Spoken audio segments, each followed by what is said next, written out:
ആത്മാക്കളെയും പ്രേതങ്ങളെയും അദൃശ്യ ശക്തികളെയും വിശ്വസിക്കുന്നവർക്കും വിശ്വസിക്കാത്തവർക്കും ഈ ഒരു വീഡിയോ കാണാം. ഞങ്ങളാരെയും വെല്ലുവിളിക്കുന്നില്ല. ഞങ്ങളുടെ കൂട്ടത്തിലുള്ള ഒരാൾക്ക് ഒരു നശിച്ച സമയത്ത് വന്ന അവൻ്റെ ജീവിതത്തിലെ ഒരു പ്രശ്നം, അതിനെ തടയിടാൻ, അതിനെ ഇല്ലാതാക്കാനായി അവൻ്റെ കൂടെ നിൽക്കുന്ന രണ്ട് കൂട്ടുകാരാണ് ഞങ്ങൾ ഈ ചെയ്യുന്നതെല്ലാം ചിലപ്പോൾ നിങ്ങൾക്കൊരു മണ്ടത്തരമായി തോന്നിയേക്കാം, അല്ലെങ്കിൽ വെറുമൊരു അന്ധവിശ്വാസം. പക്ഷെ ഞങ്ങൾക്ക് ഇവിടെ മറ്റു വഴികളില്ല എന്നുള്ളതാണ് സത്യം. ബാലേട്ടൻ പറഞ്ഞ പ്രകാരം ഭദ്രകാളിയുടെ ക്ഷേത്രത്തിൽ നിന്ന് പൂജിച്ചു കൊണ്ടുവന്ന തീർത്ഥവും ചെറുനാരങ്ങയും ഈ റൂമിൽ വെച്ചപ്പോൾ ഞങ്ങൾ കണ്ട കാഴ്ച എന്ന് പറയുന്നത് അതിഭീകരമായിരുന്നു. ഹാരിസിൻ്റെ ഉള്ളിൽ പതിയിരുന്ന ആ ഒരു ആത്മാവ് കലിതുള്ളി പുറത്തു വരുന്നതാണ് ഞങ്ങൾ കണ്ടത്.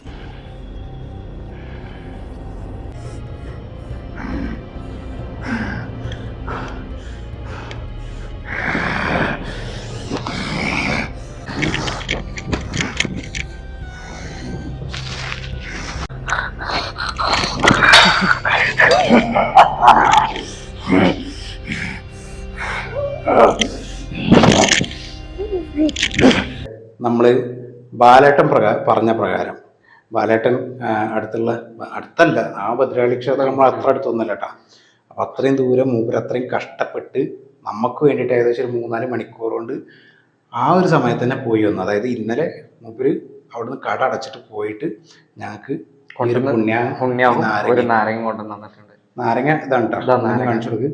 ഇത് സാധാരണ ഒരു നാരങ്ങയല്ല, ഇത് അവിടെ ആ ഒരു പൂജാരി അവിടുന്ന് പൂജിച്ച് കൊടുത്തൊരു നാരങ്ങയാണ്. ഇത് അവിടുത്തെ തീർത്ഥാണ്. ഇതാണ് തീർത്ഥം. ഈ തീർത്ഥം അതുപോലെ തന്നെ ഈ നാരങ്ങി ഈ റൂമിലുള്ള ഏതെങ്കിലും ഒരു സ്ഥലത്ത് വെക്കാനാണ് ബാലേട്ടൻ പറഞ്ഞിട്ടുള്ളത്. ശ്രദ്ധിക്കേണ്ട കാര്യം എന്ന് പറഞ്ഞാൽ എവിടെ വേണമെങ്കിലും വെക്കാം, പക്ഷെ വെക്കണ ഭാഗം ഒന്ന് വൃത്തിയാക്കുക. ഒന്ന് വൃത്തിയാക്കിയതിനു ശേഷം അവിടെ വെക്കുക എന്നാണ് പറഞ്ഞത്. ഞങ്ങളെ സത്യം പറഞ്ഞാൽ നമുക്ക് എന്ത് ചെയ്യണം എന്നറിയില്ല. കാരണം ഞങ്ങൾ രണ്ടും ചെയ്യണം. അതായത് നമുക്ക് പുതിയ കാലത്താണ് നമ്മളൊക്കെ ജീവിക്കുന്നത്. ഈ ഒരു കാലത്ത് വന്നിട്ട് നമ്മൾ പഴയ കാലത്തെ ആളുകൾ ചെയ്ത മണ്ടത്തരങ്ങളൊക്കെ പറഞ്ഞിട്ട് നമ്മൾ കുറേ ചിരിച്ചിട്ടുണ്ട് അല്ലേ? എത്രയുണ്ട്, കുറേ ആൾക്കാരെ കളിയാക്കിയിട്ടുണ്ട്. പക്ഷെ ഇപ്പം ഞങ്ങൾ ചെയ്യണമെന്ന് പറഞ്ഞാൽ അവർ ചെയ്ത അതേ കാര്യങ്ങൾ ഞങ്ങൾ വീണ്ടും ചെയ്യാണ്. നമ്മൾ വിചാരിക്കേണ്ടാവും നമ്മളിത് വെറുതെ കാട്ടിക്കൂട്ടണമെന്നൊക്കെ. കഴിഞ്ഞ ദിവസം നമ്മളെ ഈ റൂമിൽ നമ്മളെ വീഡിയോ കണ്ടിട്ട് ഒരാൾ ഈ റൂമിൽ നിൽക്കണം എന്ന് പറഞ്ഞൊന്ന് ചലഞ്ച് ചെയ്തിട്ട് ഇവിടുന്ന് പേടിച്ച് ഓടിയ വീഡിയോ നമ്മൾ കണ്ടിട്ടുണ്ട്. പക്ഷേ ഈ ഒരു അവസ്ഥയിൽ നമുക്ക് വേറെ ഒന്നും ചിന്തിക്കാതെ ഇത് നമ്മൾ ചെയ്ത് നോക്കുകയാണ്. കാരണം ഈ ഒരു ഇതിൽ ഈ ഒരു തീർത്ഥം ഇതിൻ്റെ കളർ ഇപ്പോൾ നോക്കിക്കോട്ടെ നിങ്ങൾ, വെറും പച്ച വെള്ളമാണിത്. നാരങ്ങ ഇതേപോലെ തന്നെയാണ്. ഇതിന് രണ്ടിനും എന്തെങ്കിലും മാറ്റങ്ങൾ നാളെ രാവിലെ ഞങ്ങൾ വന്ന് നോക്കുന്ന സമയത്ത് ഉണ്ടാവുമോ ഇല്ല എന്നുള്ളതാണ് നമ്മളിപ്പോൾ നോക്കുന്നത്. ബാലേട്ടൻ പറഞ്ഞ പ്രകാരമാണെന്നുണ്ടെങ്കിൽ ഈ ഒരു തീർത്ഥത്തിന്റെ കളർ ചുവപ്പ് നിറാവും. ഈ നാരങ്ങ ഉണച്ചു നോക്കുന്ന സമയത്ത് ചുവപ്പ് കളറായിട്ടുണ്ടാവും. അതാണ് ബാലേട്ടൻ പറഞ്ഞ കാര്യം. അതെന്താവും എന്നുള്ള കാര്യം നാളെ രാവിലെ വന്നാൽ മാത്രമേ അറിയുള്ളൂ. പക്ഷേ നമ്മൾ ചെയ്യുന്ന കാര്യം എന്താ വെച്ചാൽ ഇത് എന്തെങ്കിലും മാറ്റം ഉണ്ടെന്നുണ്ടെങ്കിൽ അതെങ്ങനെ മാറുന്നു എന്നറിയാൻ വേണ്ടിയിട്ട് നമ്മളിവിടെ ക്യാമറ ആക്കിയിട്ടുണ്ട്. അതാണ് നമ്മൾ എല്ലാ പ്രാവശ്യം ചെയ്യണ പോലെ തന്നെയാണ്. എങ്ങനെ മാറുന്നു എന്നറിയാൻ വേണ്ടിയിട്ടാണ് നമ്മളിവിടെ ക്യാമറ വയ്ക്കുന്നത്.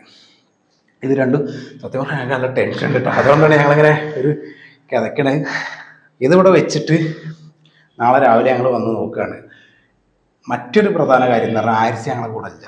ആരിസിനെ ഞങ്ങളിവിടെ ഈ കാര്യമായിട്ട് അറിയിച്ചിട്ടുമില്ല. ആരിസ് അവിടെ ഇന്നലെ നാട്ടിൽ നമ്മളെ ബാലേട്ടൻ്റെ അവിടെ തന്നെ വീട്ടിലാക്കിയിട്ടാണ് ഞങ്ങൾ പോകുന്നുള്ളത്.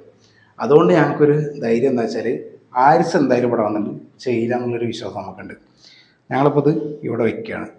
ഇവിടെ വെച്ചിട്ട് ഞങ്ങൾ പോവുകയാണ് അല്ലേ. നമുക്ക് ഈ ഭാഗത്ത് വെക്കാൻ വിചാരിക്കുന്നുണ്ട്. ഇപ്പോൾ ഞങ്ങൾ ഈ ഒരു ഭാഗത്തൊന്ന് ക്ലീൻ ആക്കിയതിന് ശേഷം ഞങ്ങൾ ജസ്റ്റ് ഒന്ന് കാണിച്ചു തരാം കേട്ടോ. അപ്പോൾ കൂട്ടുകാരെ ഇവിടെ വെച്ചാലോ, ഇവിടെ വെക്കാം. അപ്പോൾ നാരങ്ങ, അതായത് ഞങ്ങൾ ഇത് ഇവിടെ വെക്കാനുള്ള കാരണം എന്താ വെച്ചാൽ ഈ പേരിൻ്റെ അടുത്താണ് മെയിനായിട്ട് പ്രശ്നങ്ങൾ നടക്കുന്നത്. അപ്പോൾ ആരിസ് വന്നൊന്നും ഇതുവഴി ഇങ്ങനെ വന്നിട്ട് ഇവിടുന്ന് പേര് ഇത് മാറ്റിയിട്ട് ഈ പേരിനോടാണ് ആരിസ് കൂടുതലായിട്ട് കാര്യങ്ങളൊക്കെ ചെയ്തിരുന്നു. പിന്നെ ഇവിടെ വന്നിട്ടാണ് കിടക്കുക ചെയ്തിരുന്നത്. അതുകൊണ്ട് തന്നെയാണ് ഞങ്ങളിപ്പോൾ ഇവിടെ വെക്കാൻ കാരണം. ഇത് ഇവിടെ വെക്കണേക്കാളും പറ്റിയൊരു സ്ഥലം വേറെ ഇല്ല. അതുകൊണ്ടാണ് ഇവിടെ തന്നെ വെക്കണത്. ഇനി എന്താണ് ഇവിടെ രാത്രി സംഭവിക്കുക എന്നുള്ളതാണ് ഏറ്റവും ശ്രദ്ധിക്കേണ്ട കാര്യം. നമുക്ക് എന്തെങ്കിലും അറിയാൻ വേണ്ടിയിട്ട് നമ്മൾ അവിടെ തന്നെ തൊട്ട് മുകളിൽ എല്ലാ പ്രാവശ്യം വെക്കണ പോലെ തന്നെ മുകളിലാണ് ക്യാമറ വെക്കുന്നത്. നാളെ രാവിലെ നോക്കല്ലേ. ഓക്കെ, ഒന്നും സംഭവിക്കാതിരിക്കട്ടെന്ന് പ്രാർത്ഥിക്കുക. വേറെ ഇതിലൊന്നും ചെയ്യാൻ ചേട്ടാ.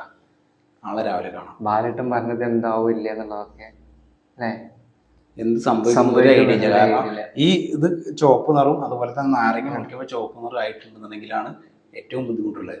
ഇതൊന്നും ഇല്ലാണ്ടെങ്കിൽ സത്യം പറഞ്ഞാൽ ഇതാ ആയുസിന് ഒരു നല്ല ഡോക്ടറെ കാണിച്ച് ചികിത്സിക്കാനുള്ളതേ ഉള്ളൂ. അത്രേ ഉള്ളൂ. കാരണം ചിലപ്പോൾ നമ്മളെ തോന്നലുകളായിരിക്കും. ചിലപ്പോൾ അതാണെന്നുണ്ടെങ്കിൽ നല്ലൊരു ഡോക്ടറെ കാണിച്ച് സൈക്കാട്രിസ്റ്റ് കാണിച്ചിട്ട് പെട്ടെന്ന് മാറ്റി ചികിത്സിക്കാം. ഇനിയിപ്പോൾ സമയം എടുത്താലും ശരി മാറ്റാമെന്ന് വിചാരിക്കുന്നുണ്ട്. അതാണ് നമുക്ക് കൂടുതലെന്ന കമൻറ്റുകളും. ബാക്കി രീതിയിലേക്ക് ഞങ്ങൾ പോകുന്നില്ല. ഇത് ഞങ്ങളൊരു വെറുതെ ഒരു സംശയം തീർക്കൽ മാത്രമാണ്. ബാലേട്ടൻ പറഞ്ഞ പ്രകാരം ഈ റൂമിൽ എന്തെങ്കിലും ഒരു അദൃശ്യ ശക്തി ഉണ്ടെങ്കിൽ അതിനെ അറിയാനായി മാത്രമായിരുന്നു ഞങ്ങളുടെ ഈ ഒരു പരീക്ഷണം. പക്ഷേ അന്ന് രാത്രി ഏകദേശം 12:30 മണിയായപ്പോൾ CCTV ക്യാമറയിൽ ഞങ്ങൾ കണ്ട കാഴ്ച എന്ന് പറയുന്നത് ഞങ്ങളെ ഞെട്ടിക്കുന്നതായിരുന്നു. ആ റൂമിലേക്ക് എത്തിയത് ഒരു ആത്മാവോ അല്ലെങ്കിൽ മറ്റൊരു അദൃശ്യ ശക്തിയോ ആയിരുന്നില്ല, ഹാരിസായിരുന്നു. പക്ഷേ ഹാരിസിൻ്റെ മുഖഭാവവും ശരീരഘടനയും തീർത്തും വ്യത്യസ്തമായിരുന്നു. അതാണ് ഞങ്ങളെ ഏറ്റവും കൂടുതൽ പേടിപ്പിച്ചത്.